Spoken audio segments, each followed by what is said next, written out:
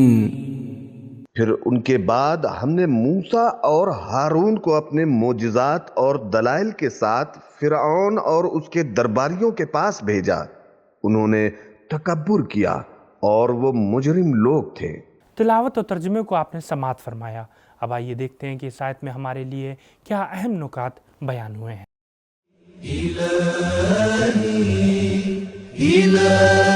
ملائحی سے مراد وہ لوگ ہیں جن کے چہرے تر و تازہ ہوں اور آنکھ کو لبھانے والے ہوں۔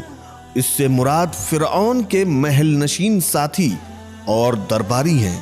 انہیں فرعون کے قریبی ہونے کا درجہ حاصل تھا۔ فرعون نے معاشرے کو 2 طبقات میں تقسیم کر دیا تھا۔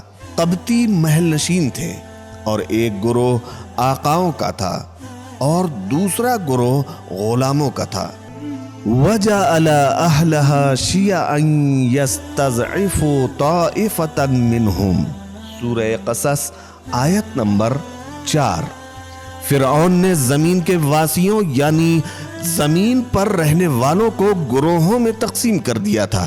ان میں سے ایک گروہ کو اس نے بے بس کر دیا تھا۔ ناظرین اب آئیے اس آیت کے پیغامات کو بھی جان لیتے ہیں۔